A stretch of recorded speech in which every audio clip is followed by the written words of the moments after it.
first Loki after party is finally here. I'm so thrilled for season 2 of Stark Radio to start with an amazing co-host who I have admired literally since I joined TikTok. Ro, it is an honor to have you co-hosting this series with me.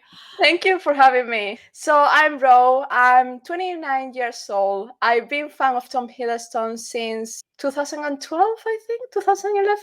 It was when he was active in the Twitter account, that Twitter account. So in the good times. And I started creating content in this lockdown like 7 months ago. And I love the fact that we have people who love Tom Hiddleston as much as I do. It's amazing. Yeah, exactly. So I love creating content for them. You could say there's 100,000 people minimum who love Tom Hiddleston like you, because that's how many followers you have on TikTok. Yeah, it's a bit crazy. It's a bit crazy, to be honest. Is it? Yeah, because at the end of the day, I create content just because, I started as a thing that I was bored, and I didn't expect in 7 months to have 100,000 followers. It was like, what's going on? Yeah, so I'm a bit scared, like one of them knows Tom Hiddleston or something, like. Yeah, you've had some close calls over the past few months with people who maybe are a bit too close to comfort to some of the people in the MCU. And you've also been a bit too close to comfort to Tom Hiddleston. And I heard this story years ago. And I followed you on TikTok and I loved your content. And it took me so long to figure out that you were the person in one of the most infamous celebrity meet cute stories of all time. So why don't you tell everyone your history with Mr. Hiddleston? It was a love story here. No, just kidding. This thing that happened in London is the magic of London, basically. I was one day just, walking on the street and decided to popping in a coffee shop. I had my drink outside of the coffee shop, went inside, and of course, it's a raw situation where you cannot even open the door. You are like, it's push or pull, push or pull. So I stayed there like, what's going on? And then suddenly I see a big hand helping me, like, listen, I need to help you, I think. So I turn around just to say thank you. And I swear to God, this is like Bridget Jones situation.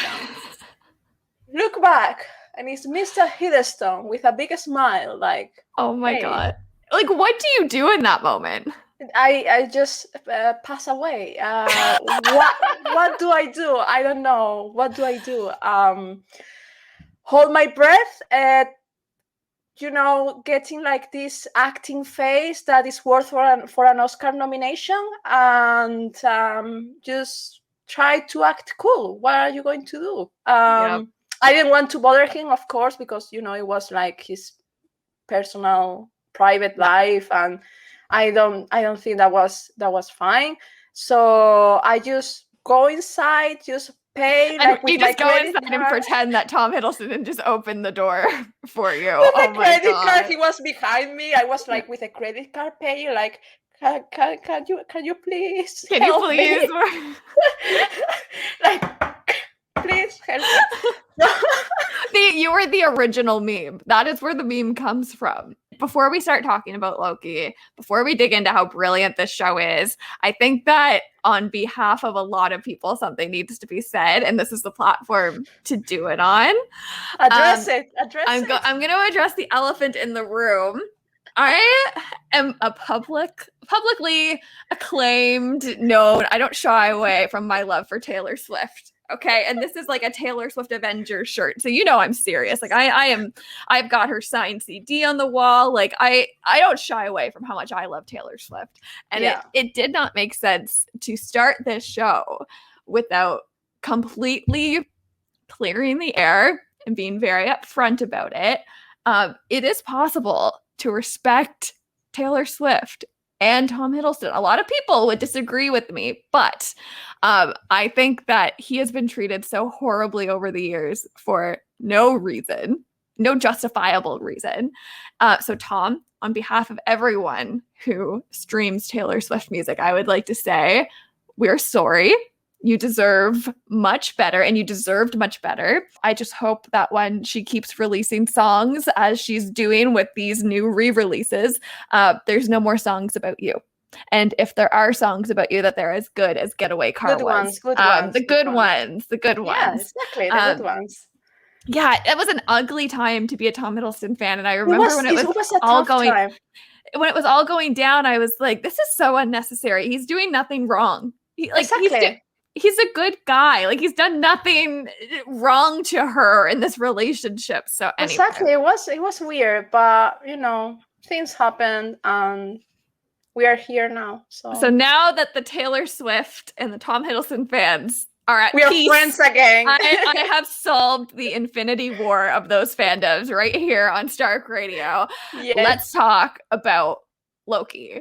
I think that the right place to start when we're talking about how incredible the pilot was is how it made us feel, which I think we can summarize in a segment called Get Help. Yes. Did you need help after you watched this episode? I literally need help. Yeah, I put my makeup on because I watched it at 9 in the morning. I put my makeup on after I cried a lot and went live on TikTok because I needed to talk about my feelings and my thoughts and everything. What an episode. What an episode. It's just changed the whole concept of Loki. It did, honestly. I have a clip of you from your TikTok live this morning. I'm going to show everyone.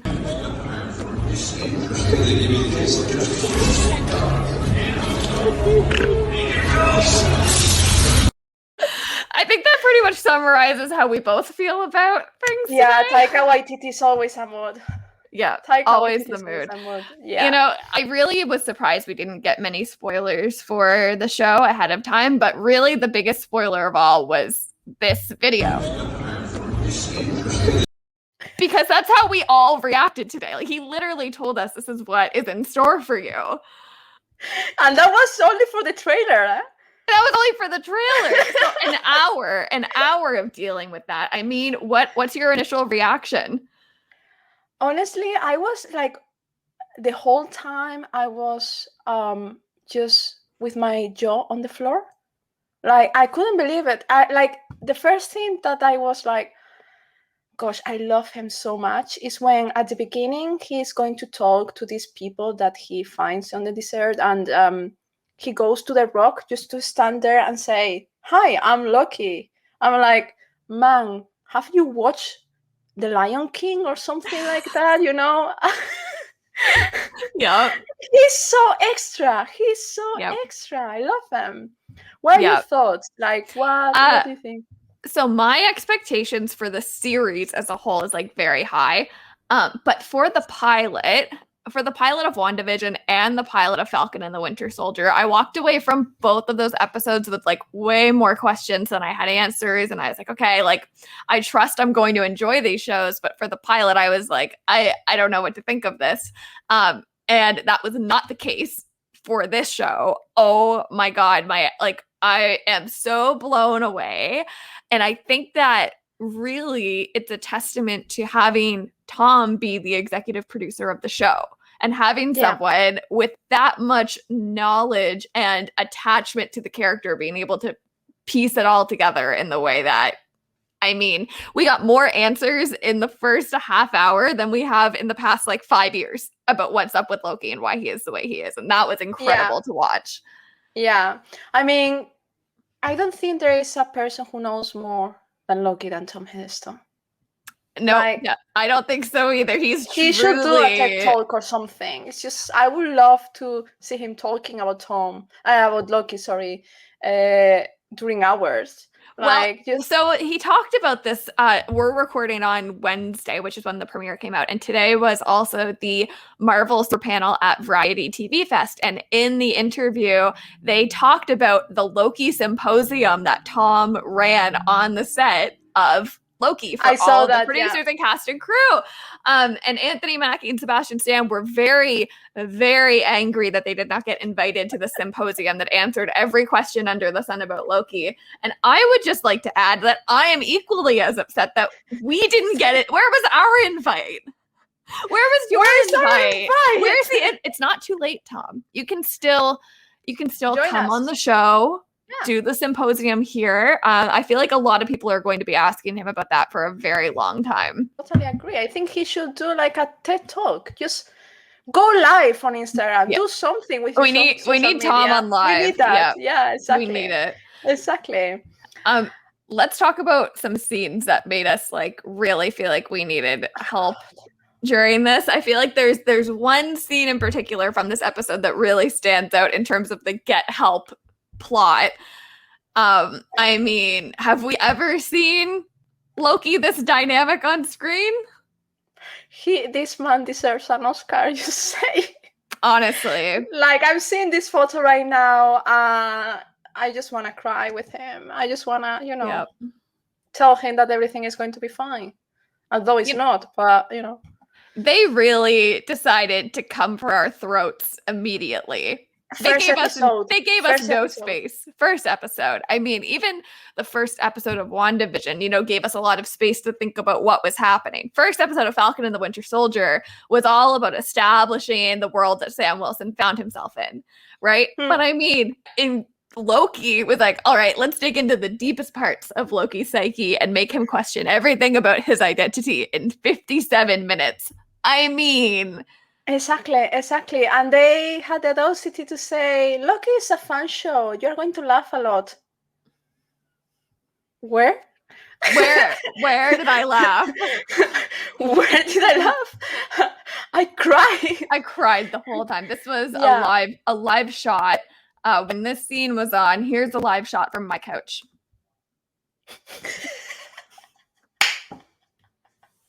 This is exactly what we looked like. Now, this is credit to you. You pulled this video together earlier today, popped it on your TikTok. That's exactly how I felt sitting on my couch this morning watching it. Yeah, same. I'm so jealous of Loki. He just watched Ragnarok for the first time there. Right. I was like, we really saw a live viewing party. Now we need Loki's opinion on the directing of Ragnarok versus those other movies. I think that he would have the same opinion that maybe we do about it. Let's dig into some more fan reaction, because that's my favorite part of why we're doing this show, is to really talk about what everyone thinks. So from the Bifrost, you can send us your reaction anytime. The link in the Stark Radio Show Instagram bio will take you directly to the inbox. You can send us your thoughts, reactions anytime over the course of this season. And every week we will be picking a few to play and discuss live. One comment that is very interesting from Lilian Orozco that says, never thought they would approach Frigga's death in that way, or that they would tell Loki that it was his fault. Yeah. It's very interesting because we go back and see Thor, the Dark World. It's going to change the whole concept of him guiding the Dark Elves and telling, you can go in that way, because he thinks they are going for Thor, but actually they go for his mom. So I like Thor Dark World. I'm one of those, I know a lot of people don't. I thought it was a really good movie if you're a Loki fan. There's a lot that I liked about it, but even watching that today, I was like, wait, did I misunderstand Thor Dark World? That's not how I had pieced together what had happened. So I don't know if maybe I didn't watch the movie like correctly the million times I've seen it, or if like they took a little bit of a spin on that scenario. I honestly I always had that thought. I understood when he says like, go in that direction. I understood since the first time I watched it that was why Frida got killed. Right. That's why he was feeling like that when he does this magic thing when she dies, like they tell him that she died, and because he felt guilty. Yeah. But suddenly, well, I don't know if the Loki, like the Ragnarok Loki, knows that it was his fault. Not his fault, but you know what I mean. It was like because he said that the directions. But I always had that feeling that Loki knew about that. Yep. I mean, they're going to do, Love and Thunder. I would love. There was this interview that Taika Waititi did. I think yesterday. It was published yesterday, and he said, "I don't know if I'm going to do Thor 5." But I would love to have a Thor 5 because then we can put like as a trilogy of Thor Ragnarok. Yeah, that would be fantastic. I think that would be fantastic. I'm with you. I'm on the boat. Just do one more, Taika. I mean, get Love and Thunder out there. Get your check and then sign up for one more, and then you can exit, and I'll be fine with it. Exactly. Just give me the trilogy. Just give me one more, and then we don't have to watch the first 2 Thors ever again unless we want to. From Eric. Eric was a guest on Stark Radio on season 1. Let's see what Eric has to say. Hey guys, this is Eric. Wow. I watched this episode last night, right when it came out at midnight. I saw a lot of reviews beforehand saying that the pilot was clunky, that the pacing wasn't great, and episode 2 would be way better. What are they talking about? This pilot was awesome. It's probably my favorite pilot from the 3 shows so far. Tom Hiddleston is the moment. I am so impressed by him. This is the best Tom Hiddleston has been since, honestly, all his movies. Like, this is the best Loki we've ever gotten. The acting was great. The music. Owen Wilson was so impressive. I really want to know what you guys think about that whole Miss Minutes section where she's talking about the multiverse war and a whole bunch of other stuff that's really going to set up Phase 4 very well. Love the both of you guys. Hope you guys had a great time watching the show, and I hope to talk to you guys again soon. Oh, thank you, Eric. That was so kind. Thank you, Eric. Yeah. So where do you want to start? There was so much in there that I want to touch on. Let's start with one of the biggest pieces of this show that we have yet to talk about, which is Owen Wilson. As Eric mentioned, Owen Wilson was brilliant. I'm very glad I picked to cosplay him. I think that has really aged well for me. And you should keep doing that. You should keep doing that. If people have suggestions, then, I mean, and as we get more dialogue from him, perhaps I'll continue to cosplay. Listen, we can do the whole Loki show with our cosplays, We can recreate the entire... Let's do it. I will grill you on your, who you think you are. Yeah, and, exactly. You and the Tom cutout, and actually you can see your second Tom cutout in the reflection behind you, which is very creepy, but I love it. Between the 3 of you and me, we can do the whole show together. Yes, exactly. Great. He's the executive producer. So Owen Wilson, he's the moment. Yep. He's the moment. For me, he's the biggest and massive Loki fan in the entire fandom. I love Owen Wilson. It's the moment. He owned up to this, and really, he was completely unrecognizable. I loved his performance. I'm so thrilled to see where this is going to go for him. Absolutely love him. And I was missing the typical wow in the show. I was missing that. I hope we get that. Wow. I honestly hope we do, just because I feel like it's an Easter egg at this point. Like, that's his signature.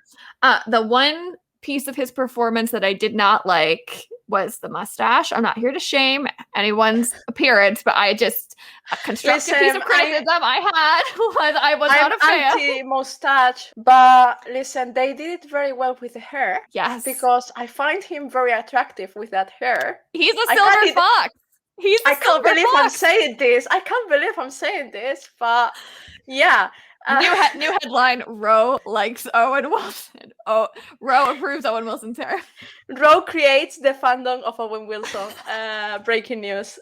It's true. Welcome. The name of the show is now the Owen Wilson After Party. We're not going to talk about Loki at all anymore. Just Owen Wilson.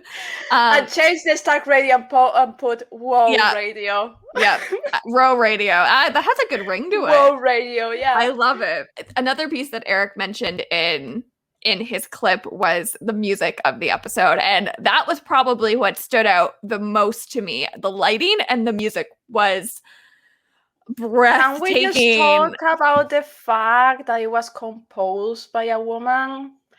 Women composers deserve more. Yes, absolutely. Like amazing, like amazing. The music, like it's the first time in in the shows. Like for me, like I watched the whole ending, like the whole credits Yes. thing because of the Yep. music. I was It like was so hooked. beautiful. Amazing. It's like I read a comment today. It's like fresh, but also sounds familiar. Yep. Like I don't Yep. know. I love it, and I cannot wait. I don't know if they have released already, like on Spotify or something, but I cannot wait for.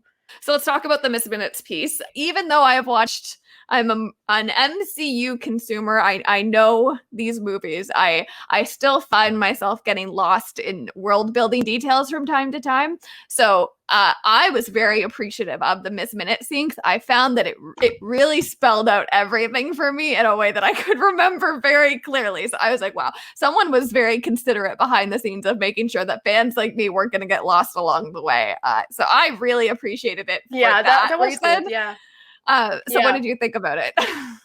Gosh, the only thing I was thinking about in that moment is that how well connected is going to be Loki with the new Spider-Man film, the Multiverse of Madness, and that brings me to my theory.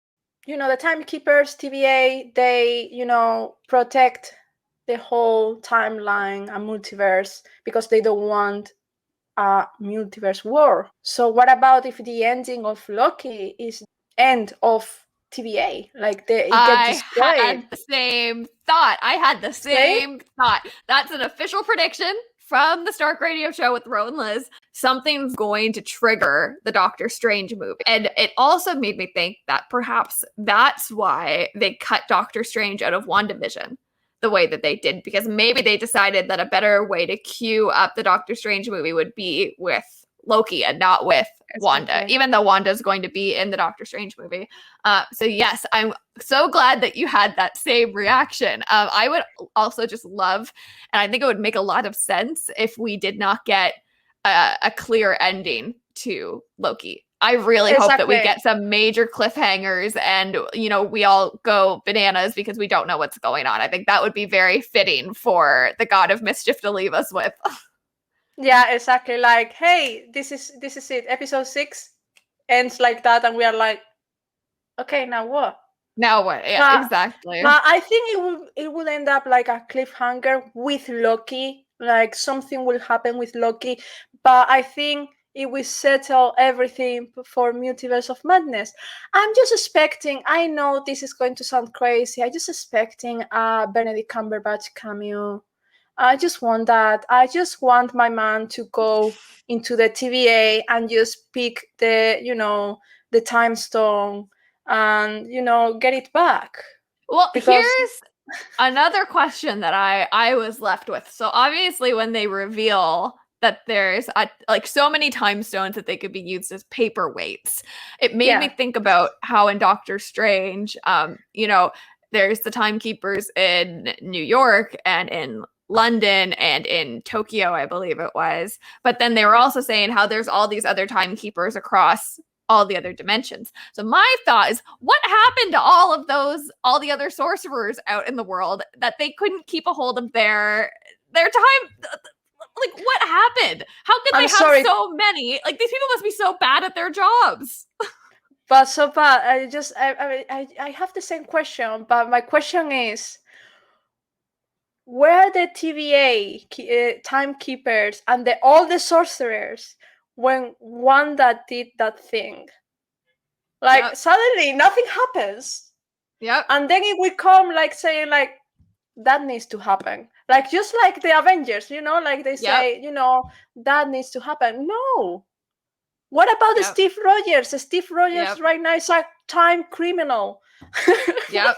Yeah, I completely agree. And, I think the TVA should also be, a lot of fans are mad that Steve Rogers abandoned Bucky, right? And there's been so much conversation around that. And I feel like there needs to be a 1-episode spinoff that's just the trial of Steve Rogers leaving Bucky, where the TVA gets mad at him on behalf of all the Bucky stands, being like, sir, you were never supposed to leave him. For Peggy, especially.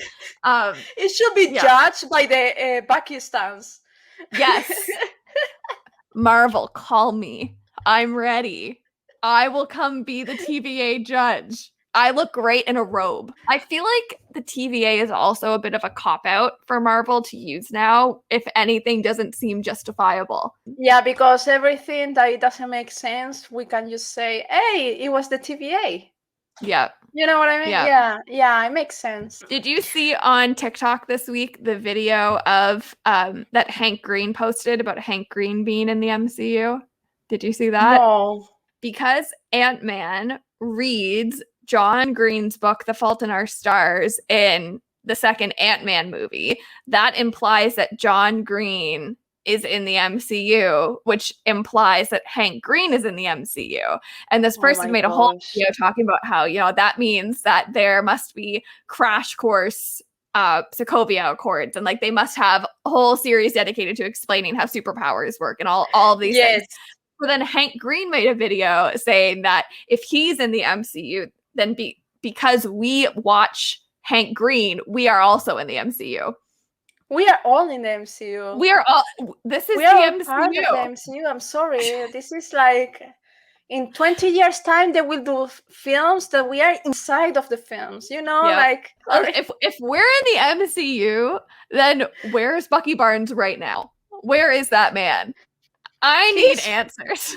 He's probably in dating apps and, trying his best to get out of his best. He's trying to get out in society, like to socialize with people. Where is Loki? He can socialize with me anytime. Bucky, come. You can sit on my balcony with me and have a nice cold drink and, talk about your life anytime. And Loki, where is I have Loki? The Tesseract. I have the Tesseract, Loki. The credit card meme we referenced earlier. It's like that, but it's the Tesseract. Let's check in with another reaction that we got in. This one's from our friend Judith Odinson Stan. This is what Judith has to say. Hey girls, so my first thought on the episode was that I really enjoyed it. I love the atmosphere. I think it explained a lot about the TVA. But at the same time, I suffered a lot with Loki. I think that scene was heartbreaking because he gets to see him and Thor getting closer. But, it's like so bittersweet, I guess. But I think overall the show will lead to many theories. And one of them is that a lot of people are saying that the devil that we see at the beginning of the episode can actually be Loki himself or Lady Loki. What do you think about it? I really love the episode. Thank you, Judith. So now it's like time for Ro to talk about folklore. Folklore? Anyways, folklore? Not folklore as Taylor Swift. Let's talk about folklore. Let's do it. Let's finish the Loki after party. Let's go Taylor Swift after party. Oh, that's so funny. Basically, in the culture, Odin seems as the Christian, not the Christian as Norse, but also like for Christians, it's like God. Yeah. And for Lucifer, Satan, wherever, it's Loki because of the horns and everything. So I think they played a bit with that. However, my question is, which Loki it is?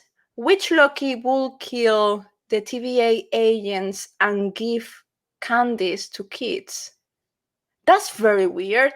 Everyone thinks it's Lady Loki. I don't think so. I think it's King Loki. Oh, okay. Richard Grant. Why do you think that? Because, listen, if I were a writer, I will give a plot twist with that when that person just show themselves, Everyone expects Lady Loki. Let's give a bit of, But at the same time, I think it's going to be Lady Loki. I would love King Loki, yes. But At the same time, I think King Loki, Richard Grant is going to be in one episode. I have another theory about this, but I will tell later. But yeah, I think it's either Lady Loki or King Loki. Everyone is saying like Mephisto. Everyone's saying, it's Mephisto. oh, Like Reddit that's is like saying good. Mephisto. I'm But- like, please. I don't, but it doesn't match. Would Mephisto give a kid candy? You know? I don't know. But it's I don't kind of know. like, the same thing with the kids like of Wanda. People were saying like Agatha works for Mephisto. So it's kind of kids, like. But I don't think Mephisto is in the MCU, to be honest. I think they just edited at the last moment when WandaVision came out and said, let's have a laugh with this in the research they did in February. I don't know. I think it's Loki, obviously. Here, I agree. I think I agree with you. My thought with Lady Loki on this is I feel like I learned a very hard lesson with Falcon and the Winter Soldier. One of the funnest parts of watching that show was trying to guess who the power broker was. And like for 3 weeks straight, TikTok was like, it's gonna be like this random character pulled from the comics. And like people were getting so obscure with their theories. And then it ended up being Sharon. And it was like womp womp, like so obvious. Like, and it kind of went over everyone's head because it was so obvious. Same thing happened with Ralph Bonner and Quicksilver. Yep, exactly. My theory is not that I know who it is, but that everyone's going to overthink it, and there's going to be a million theories about what it could be, and then it's going to be something that's so that emerges to be so obvious that either we'll completely expect it or we won't expect it because it will be so obvious. You know the chewing gum that Loki gives to kids? Yeah. It's blue. It turns your mouth blue. Just like his real skin. It's kind of, like interesting, right? Yep. Man. Oh my God. Yep. It's interesting. So definitely a version of Loki. Definitely. Like, that makes sense. But you said you have another theory. So what's your other theory on this? Yeah. Okay. About King Loki. So we're going to see King Loki. I mean, even though Richard Grant refused to say he's King Loki, there were no leaks, but there were someone saying like a stunt double was cast as King Loki stunt double. So that means that there are going to be a fight. There are going to be a scene that is going to be like a dangerous scene for an actor to do it. Also, I don't know if you have seen Richard Grant, but Richard Grant looks like Tom Hiddleston. But in 2013, there was this interview, and Tom Hiddleston said to Richard Grant, "Hey, Richard, has anyone tell you that you look like Loki's father?" So it was like, So you think that's a casting choice that could be coming?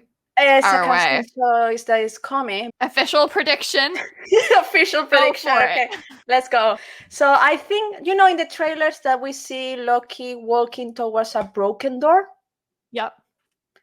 I think that's Asgard. That's a timeline. That's Asgard. Okay. Asgard totally destroyed. Mm-hmm. I think that's when he's going to meet King Loki, the old version. Okay. Classic Loki. And they're going to have like a very deep, intense scene where, they fight and they. Yep. But I also think they're going to have a conversation where, King Loki says to him something into the lines like, if you keep doing what you are doing, betraying people and, wanting to be the king of everything. Ooh, I love this. You are going to end up like me. And he's going to end up alone. Maybe King Loki killed Thor for he wanted to be the king of Asgard, and broken and with Asgard in ruins. So I think that's something I would love to see, and that's something that it will be perfect. That would change his mind. That would be like, okay, I don't want to be like him. I'm with you. So that's our second official prediction for the show. Yeah. Let's see. We have one more voice message to play. Let's see if we get a third prediction in here. This one's coming to us from another past Dark Radio guest, Emily Uribe. She has this message for us. I am so excited to continue watching this series. I don't know how they're going to fit everything into 6 episodes, but the first episode was very fast-paced. I really enjoyed the fact that we were able to see Loki's pain, which is something we don't always see. And like mischievous scamp, I really, really enjoyed that. I'm just genuinely so excited to see Tom Hiddleston back in the role. I'm really excited to dive into the time travel aspect and, well, essentially the timekeepers of what everything means, considering the Infinity Stones don't seem to hold that much value anymore. But I am so excited. It is so great. Yeah. Thank you, Emily. Yeah, Thank go you, take it Emily. away. Yeah, exactly. I cannot wait to see what they are going to do. Like they, in first conversations they have about Loki, they say Loki is going to explore all the timelines and also like all the important things that happen in the past. Yep. Like we see in the trailer him being in Pompeia. And yeah, I cannot wait to see what he does. We saw that D.B. Cooper now in this episode. Yes, we did. And let's just take a whole minute here to just admire D.B. Cooper's. Yes. I mean, oh my God. And I mean, kudos to whoever directed the lighting for this show and specifically with this scene. I mean, this was beautifully done. I really hope they lean into how much fun they can have with the different timelines. Because I think that it's such a missed opportunity if they don't. Yeah, I think we are going to have Lady Loki, President Loki, Kid Loki, and also Classic Loki. Yes. So, yeah. I really hope that we get like in the Spider-Man Adventures of Spider-Man movie when you have the pig Spider-Man, the black and white Spider-Man, the girl with the robot Spider-Man. I hope that we get some Loki assembling like that with just many different versions all coming together. All together, yeah. But I would love also, that. I wonder, like, Kid Loki has to be in Young Avengers. How they are going to put Kid Loki back into the timeline of, like the Bucky, Wanda timeline. How is it all going to work out? A lot to be excited about in that sense. I want to revisit, Emily brought up like how the Infinity Stones have no value now. And I think that that's what I loved the most about this episode was that they took all of the stakes that we're used to facing and they threw them all out the window. They're like, yeah, you've been worried about watching these movies for 10 years. Not relevant anymore. Like, no, like there's no super soldier serum here. Magic doesn't work. The Infinity Stones have no meaning. Like, so it's like it's like nobody knows what we're up against now, right? I'm just going to say a thought that probably will get me canceled in the MCU fandom. If only Natasha went to the TVA instead of Vormir. Yes, let's talk about it. If only. What a horrible way to disgrace her legacy. I mean, her death was for nothing if the stones have no meaning. Hopefully the Black Widow movie makes up for it, or at least shows us why her character arc should have been the way it was. I have so much opinion on Black Widow, which is why there's going to be Black Widow special episode of Stark Radio that will come out a few days after the movie premieres. So see the movie opening weekend and then tune into Stark Radio the next week. And we're going to have a big discussion on Black Widow's character arc and how it finally feels to have a well-written Black Widow plot. So we can save that discussion. Yes, I'll have to ask you for your thoughts on it when we get there. But yeah, what a slap in the face of Natasha that the stones have no meaning. Eek. For Natasha, for Tony Stark, like, just go to TVA, just chill there, create, the best hand, whatever. Yeah. For, and also for us, like, if we've been 10 years trying to collect all the Infinity Stones, it's just like. So none of the stakes matter anymore. Like, literally nothing matters. But I love that because it's the way that Marvel tell us, these guys are very powerful. Yeah. Like, forget about Avengers. It's like the Eternals in the trailer. I've been thinking about the Eternals a lot today because I feel like this show is also going to be setting up that movie and giving us a sense of just how powerful these other organizations are that are inside this universe. Yeah, now it seems like Avengers are like, nothing in comparison with... when the Hulk smashes Loki and calls him a puny god? Yeah. I feel like we got Hulk smashed this episode. And they were like, no.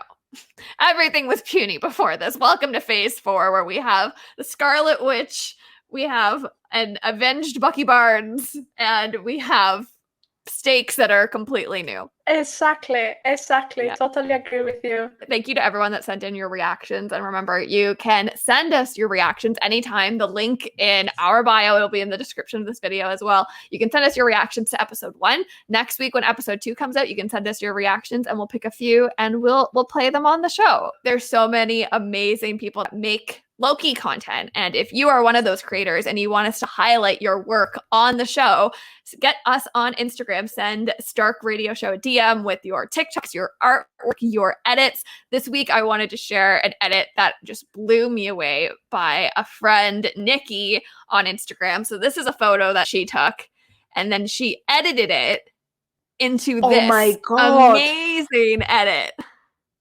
Oh my God. So let me just show you. That's the photo she took. Oh, incredible. Incredible.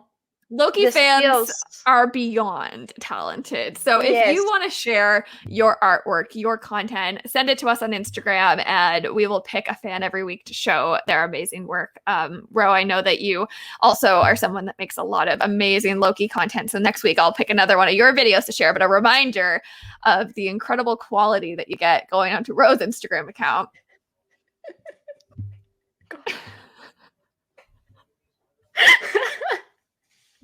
It's a great video. The Loki fans are very talented, and then there is me. You are talented. I just happened to pick a less serious video from you, but if you're not following Ro on TikTok, you absolutely should be.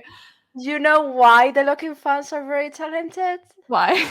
Because we only have 30 minutes of Loki in the whole MCU. And that's why we are talented. With 30 minutes, we can do a lot of stuff. Yeah, you work with what you've got. One thing I'm grateful for the show, I pray to God will give us more Loki footage to work into the edits I see every single day. I just hope people use some new footage for their edits, which, I mean, I could never edit like that, so I give kudos to anyone that can, but the same 5 scenes of Loki walking away in handcuffs, I mean, we gotta have something new. I can't do it anymore. Exactly. We need to have more things, guys. We need a few more things. Come on, drop more things. Let's open up our end of file segment. I would like to revisit this reaction because this was my face when this man came on the screen. Casey. Let's talk about Casey for a minute. What is a fish? The real existential questions of Loki are being asked. Because this show is not just about plot prediction and analysis. It's about the fan experience. So this is my fan moment of the week. For those of you that have watched The Good Place, you know that this man is a significant character. This is Pillboy from The Good Place, the dad of a main character, Jason. And Pillboy has quite the story arc in The Good Place that I won't spoil for those of you that haven't watched it, but his characterization in that show is very similar to Casey in Loki. It's the same energy wavelength. So I just need to know what happened. Is it the same person? Just like, did he leave Earth and then go to The Good Place and then they assigned him to the TVA from The Good Place? Like, does that mean all these worlds are connected now? I'm going to choose to believe, though, that it's the same character and they just assigned him to the TVA. That was my big fan moment of the week, was seeing him. And I really hope that he's in future episodes. I need more Casey. I think that he's the way that everyone loved Jimmy in WandaVision. Yeah, he's the This is next my comfort Jimmy. character. Yeah, he's my new MCU comfort character right here. What was your moment of the week? The moment of my week is very easy, very simple, because I'm a simple person. It's just Loki watching Thor Ragnarok. It's just seeing like Thor Ragnarok there. I was like, yes, Yeah. and he enjoying that. I was like, yes, love to see this. Love to see this. Confirmed. Loki is a Ragnarok stan, as he Yeah, should confirmed. be. As Yeah, he should like be. yeah, like I see Loki perfectly saying, "Hi, who did this? Oh, this man. Where can I watch his filmography? Like, of course, he will have now his room and everything, and he has Netflix there. So, Yep. he's definitely discovering more Taika work. So that was my favorite moment. I'm a bit like, waiting to see about the Teletubbies thing. Yeah, I have a lot of questions about the Teletubbies theory. I also was disappointed that, we had short sleeve Loki this episode, but we did not get the rolled up sleeves Loki this episode, which I know we've been promised. That's also something I'm waiting for. What else are we waiting to see come forward in the future episodes of Loki? Because it's for sure we are going to have a fight between President Loki and Loki from TVA. Because a different timeline. So I'm looking forward to see that, because we are going to see two Tom Hiddlestones, which is amazing, fighting. So we love to see that. The only man worthy of fighting Tom Hiddleston is Tom Hiddleston. Exactly. A fact. Exactly. I can't wait to see it.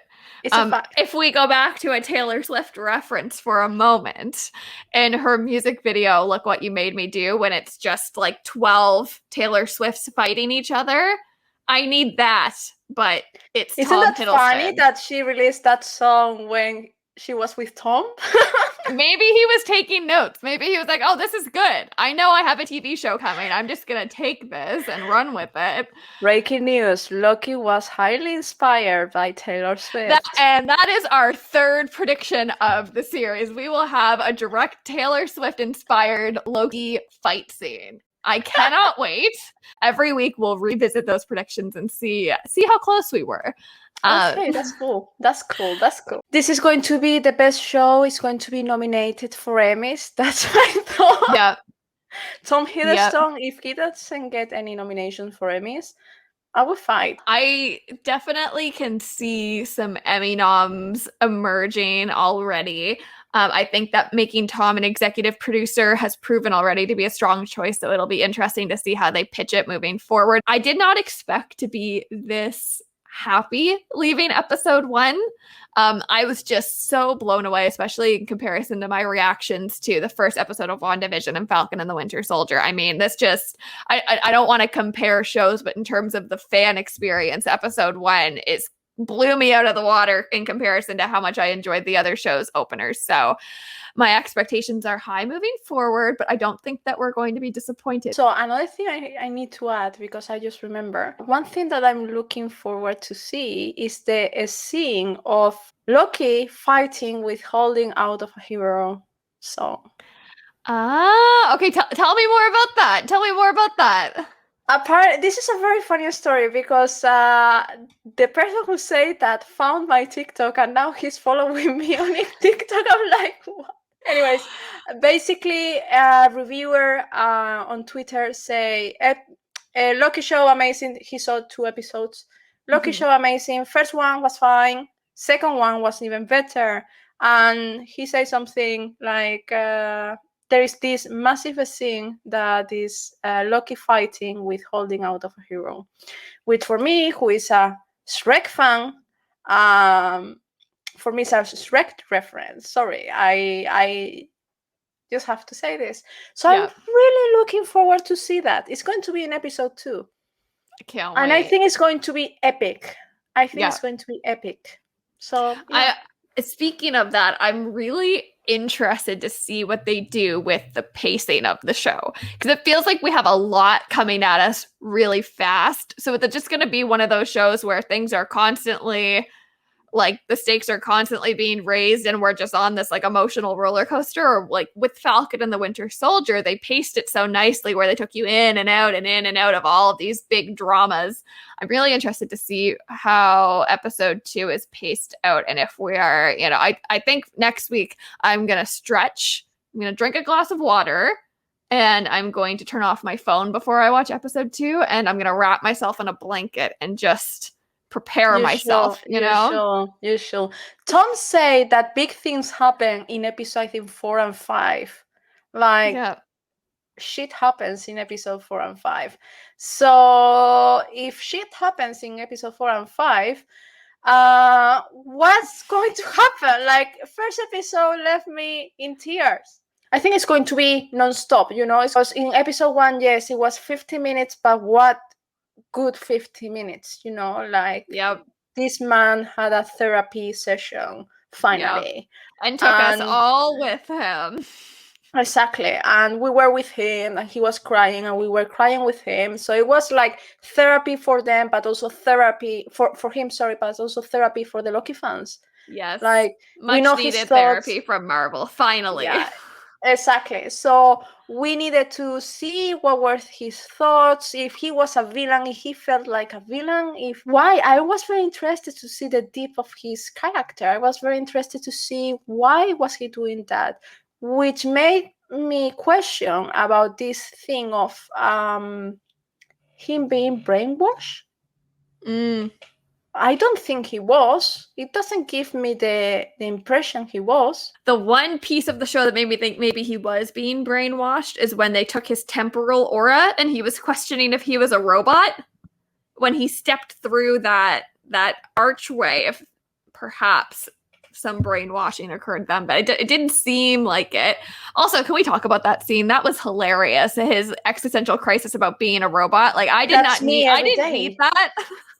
That's me every day. Like, I cannot believe I feel like, you know, I feel like him. Like, you know, I have my existential crisis. This God has an existential crisis. And he was like, and I love this scene where he just show his ticket, like, where's my ticket? He shows the ticket, like, very quick. Love that. He was amazing. The acting was amazing. It was also very physical acting, which I love to see. You know, that's part of the reason why I think Sebastian Stan did such a great job with Bucky, is because the physical characteristics of Bucky are so strong. And I think that Tom really gave him a run for his money in episode 1 with how funny he was, especially when, you know, he finds the Infinity Stones and they're behind the desk and he's got the clicker, and, you know, so I hope that there's a lot more of that to come. Lots to think about. I'm also excited to watch back this episode and see how wrong we were.